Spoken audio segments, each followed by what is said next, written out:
It's time for another lesson in our Fisher Kids Mission Club. This is the place to learn about missions at home and around the world. We have exciting stories from missionaries who lived long ago and prepared the way for others to follow. We also share great information about what is going on today to obey the Great Commission of our Lord Jesus Christ. We learned about the Great Commission in our last lesson. We hope you turn to Matthew 28, verses 18 through 20, and that you have been working on memorizing these great verses. Jesus wants everyone who believes in him to be missionaries and to share his story with others. He has all the authority, all the power, and he is always with us. Because Jesus is always with us, he knows everything that's going on in our lives. Because he is all-powerful and has all authority, he can and does answer our prayers. It is important to remember that Jesus always does what is right, even if we do not understand what he is doing. In our last lesson, Mary may have wondered why Jesus was allowing her to be sent home to Scotland instead of going deeper into the jungle as she had prayed. It was important for Mary to trust God through this part of her life that did not seem at all like an answer to prayer. We can learn an important lesson from Mary's life story. She learned to trust God that he was at work at all times, and that if something she was going through was difficult and was not what she expected, she would one day see how God was using it to move her toward the next thing that God wanted her to do. Mary was very weak on the trip back to Scotland and spent much of her time in bed. When she arrived at home, her mother and sisters took care of her. It took weeks for Mary to be able to get out of bed and to be able to walk around the town. When she was finally strong enough to get out some, she made a prayerful decision to help her family. She wanted to get them out of the filthy streets of Dundee near the millworks where she had grown up. And she wanted to get them out of the pitiful apartment in which they lived. Mary knew that the dirty air and bad living conditions were taking a toll on her mother and her sisters' lives. She wanted to help them move to a little cottage on the outside of town where it was cleaner and away from the soot and the smoke of the factories. Mary knew if she moved out of the mission house and into the jungle when she returned to Calabar, she could live like the natives and save some of her missionary salary to send home to her family. She prayed and could see how this may be the way God was allowing her to go deeper into the jungle. She was sure she could live in a hut and cook her food on an open fire just like the natives. She prayed. Would God say yes to this prayer? After several months, Mary was well enough to go to churches and to speak about her experience on the mission field. Now, as brave as Mary was in Africa, speaking before a crowd of people was scary to her. She really needed prayer and to rely on God to get up in front of people and speak. She prayed and decided that God wanted her to tell the stories of the people she had met and to tell about the life and customs of the people of Calabar. She told about meeting King Io Honesty VII. She told about the custom of the brides eating to get fat before they got married. She told the sad story of the lead wife forcing lesser wives into starvation when a husband died. People were inspired, amused, and shocked, but most importantly, they were informed and moved to prayer. After about 16 months at home in Scotland, Mary was ready to return to Calabar. She had moved her mother and her sisters to a little cottage outside the city. She prayed for God to answer her prayer to minister on her own away from Duketown because her family would need more money to live in this little cottage. It was the right thing to do to help them live a healthier life. She felt strongly that God wanted her deeper into the jungle among the people who had no mission work going on with them.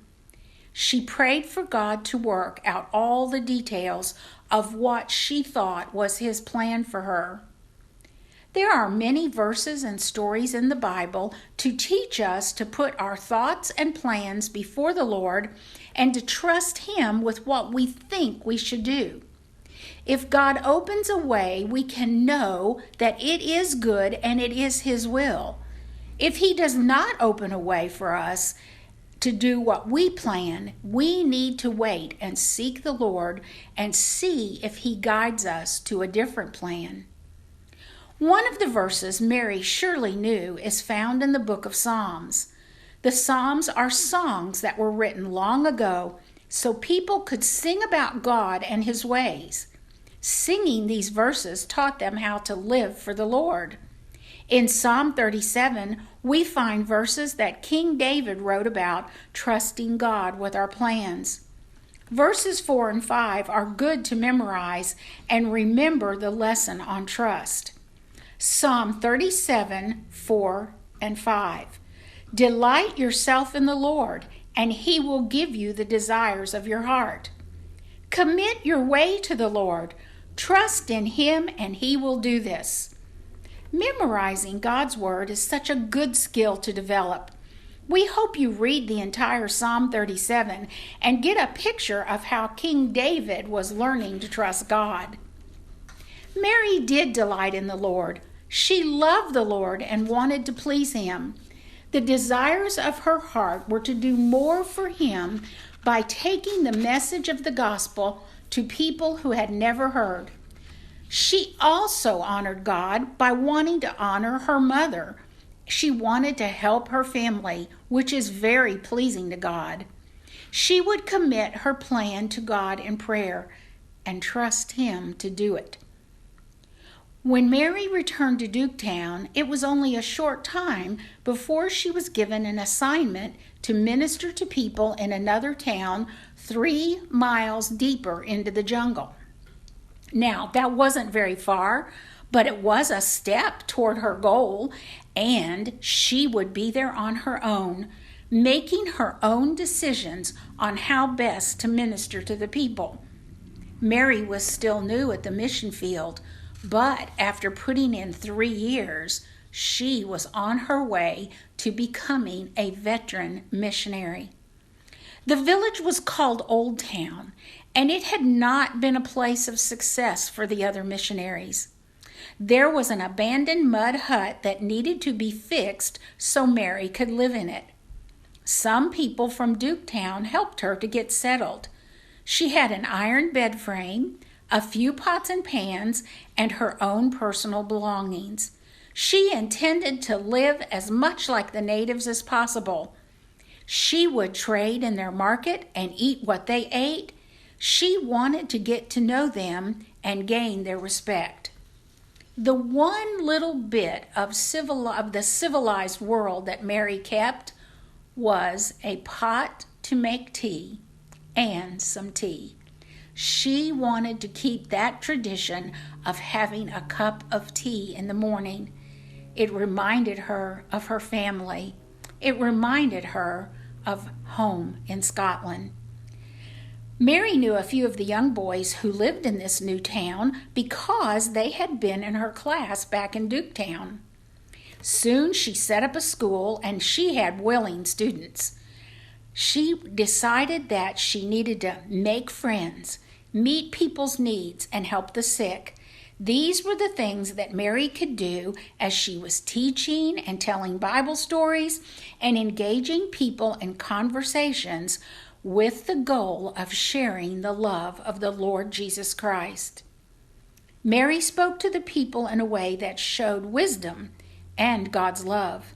She was often asked her opinion in disputes people had with each other. Of course, Mary answered in ways that honored God, and the people recognized the good in her decisions. She became a mediator for the people. Now, a mediator is someone who helps to make peace between people who are arguing and they're having trouble. Mary followed Bible principles and settled disputes in a way that impressed the people. All the way along, she was teaching them how God wanted them to live. Jesus is our mediator between God and man. So his death on the cross and resurrection shows us how to begin our lives as real Christians. But all of the things that Jesus taught are there to show us how to live our Christian lives daily. Mary taught school, helped sick people. She settled arguments, and then on Sunday, she would ring a bell to call people to gather so she could teach Bible stories and Christian songs. Early one morning, when she was stepping out of her hut, she saw a bundle in the doorway. It was a baby. Who would have left a baby right at her door? Mary guessed it was from a mother who had died. The people of Calabar, they did not have much respect for human life. Remember, even though the slave trade and slavery had been outlawed in Great Britain and the United States for many years, the people of Calabar still owned slaves. If a slave woman died, no one wanted to raise her child because they were just considered worthless. Often they would just kill her children and bury them along with her. There was also a superstition that twins were an evil curse. If twins were born, they were killed or left to die in the jungle. Because the mother was also considered cursed, she would be driven out and usually died because no one would take her in. They did not want that curse to fall upon them. Mary knew that Jesus cared about all these people. Human life is valuable to Jesus. That's the very reason he left heaven, to come live among us as a human, allow himself to be crucified and die, but then come back to life on the third day to show us that he is our Savior, to prove how much he cares about us. Mary decided she would help these children. As time passed, more babies were brought to Mary. She hired a girl to help her care for them. There was no more room in Mary's hut, and she knew something needed to be done. She decided to go back to Duketown to see if someone could help her open an orphanage. When Mary arrived in Duketown, she was saddened to find out that illness had gone through and several of the missionaries had died. She could see why Africa had been called the white man's grave. These deaths were devastating to the mission compound, and she knew she could not expect help. There was too much distress over all these losses. She would have to figure out how to care for the children being brought to her by getting local girls to help her out. Mary was becoming known in several other villages. The people told stories about her, about how brave she was and how wise she was, and how she spoke of a very powerful God that no one could see. They told stories about her flaming red hair. That was so interesting to them. They told how she would come to doctor the sick and pray over people. A king from an unreached village sent servants to ask Mary to come tell his people about her God. To travel to this village would involve a 20-mile trip through a swampy branch of the Cross River. Mary told them she would come, but she knew she would need help, so she sent back to Duketown and told of her plans and asked if she could get a team of paddlers to help her travel. Remember, that's how she traveled to the town to see King Io. But as these plans were being talked about, King Io heard of her plans, and he sent his assistants to try to stop her from making the trip. The king knew the area was very dangerous, and it was extremely wicked. He was concerned that the invitation to come tell about Jesus was a trick just to get her there so they could harm her. Now Mary knew that King Io was a very wise man, and that he would never try to stop her from doing what God wanted. But perhaps he was right. Perhaps this invitation to come was a trap. Going against what King Io said may not be wise. Mary decided she needed to spend time in prayer. Oh, how important it was for her to know she was in God's will.